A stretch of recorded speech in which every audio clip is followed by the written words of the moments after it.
The reason why most scholars confirm that it is the last surah.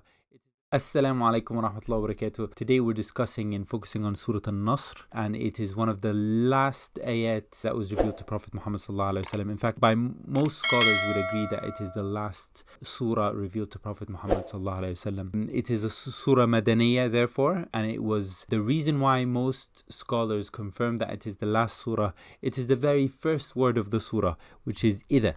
And إِذَا, as we've discussed many times before, it is a transition word that is very common in the Quran, but it's also a dharf zaman, meaning that it relays time. Also, it gives a sense that something is going to happen in the future. So إِذَا, although its literal translation in English means when, it also means when something happens in the future. So it gives the sense that this, whatever is going to happen in the future, and therefore that's why all scholars have agreed, and I think by also reviewing the history, that it is a Surah Madaniyah, but it happened before Fath Makkah. And Fath Makkah, we know that it happened towards the very end of Sayyidina Muhammad sallallahu alaihi wasallam's life. إِذَا جَاءَ نَصْرُ اللَّهِ وَالْفَتْحِ. جَاءَ نَصْرُ اللَّهِ wal-fath. There's so many things that we can discuss here. I want to focus on the i'rab. I want to focus on the meaning. So ja'a means to come, to come forth. This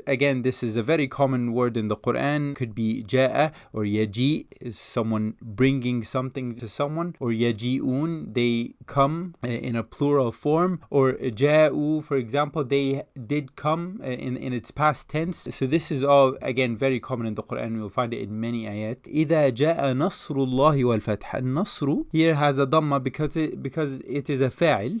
Nasr is often described as victory, but I think if you look at it in the Quran in many ways, it's often described as a support or help, and not necessarily victory. So when Allah supports someone, that's nasrun from Allah. When other people try and help someone, that's yansurunahum. It doesn't necessarily mean the ultimate outcome of victory, but it means that people are supporting him, and in this case Allah is supporting al-Muslimin. So إِذَا جَاءَ نَصْرُ اللَّهِ وَالْفَتْحِ, it means when victory or help or support from Allah subhanahu wa ta'ala comes, and his fath. So fath, we've discussed again before, it comes from the root word fataha, which is opening, and it can give for example, al-Fatiha is the opening of the book, because it's the very start of the book, so this is called the opening of the book, al-Fatiha. When I'm opening something, that's fath. When al-Muslimin are making an army and conquering another part of the world to bring Islam in it, that's fath as well, that's opening and conquering. So it can give the meaning of opening, but also the meaning of conquest or conquering. إِذَا جَاءَ نَصْرُ اللَّهِ وَالْفَتْحِ. So this is the first ayah, but it doesn't give the complete meaning. إِذَا جَاءَ نَصْرُ اللَّهِ وَالْفَتْحِ, when Allah's help and support and victory and opening comes, what happens? And then comes the second ayah to give the complete meaning. إِذَا جَاءَ نَصْرُ اللَّهِ وَالْفَتْحِ وَرَأَيْتَ النَّاسَ يَدْخُلُونَ فِي دِينِ اللَّهِ أَفْوَاجًا. وَرَأَيْتَ النَّاسَ يَدْخُلُونَ فِي دِينِ اللَّهِ أَفْوَاجًا. So when you see people coming into Deen Allah, وَرَأَيْتَ, verb, past tense of the verb ra'a, which is to see. وَرَأَيْتَ النَّاسَ, and we've explained before that al-nasa is plural for insan. Insan comes from the root word nasiya, which is to forget, because we all forget as human beings, and therefore I am an insan. Altogether is a plural or jama' taksir for insan. An-nasa. وَرَأَيْتَ النَّاسَ يَدْخُلُونَ. So why is it nasa? Nasa is because it's a maf'ul bih. The nas are not doing the verb. They're not doing that action or verb in the ayah. Because in this case, Prophet Muhammad sallallahu alaihi wasallam is the one who's seeing, and the nas are the maf'ul bih, the ones that the action is being done to. So, and therefore they have a fatha instead of a dhamma. وَرَأَيْتَ النَّاسَ. So what are the nas doing now?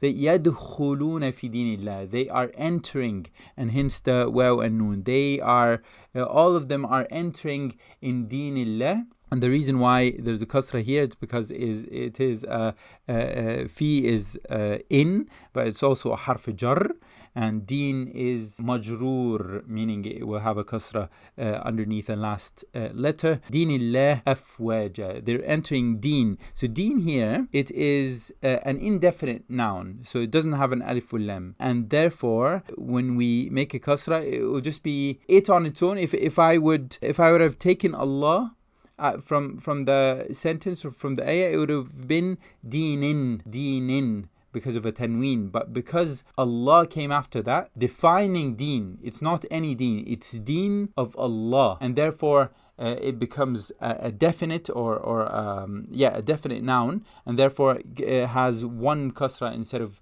two kasra or tanween. Fi dinillah afwaja. Afwaja is a plural for fawj. So fawj is a group of people. Afwaja are different groups of people going into Islam and going into dinillah. So when you see the help and support of Allah, so again, this is Allah telling Prophet Muhammad about a great victory and a great opening that will happen. When you see Allah's help and support and opening and victory, when that comes, and when you see people coming into Islam and coming into dinillah in groups, so what happens then? فَسَبِّحْ بِحَمْدِ رَبِّكَ وَاسْتَغْفِرْهِ. فَسَبِّحْ بِحَمْدِ رَبِّكَ وَاسْتَغْفِرْهِ. This is going to be a great victory, a great opening that will come very soon, inshallah.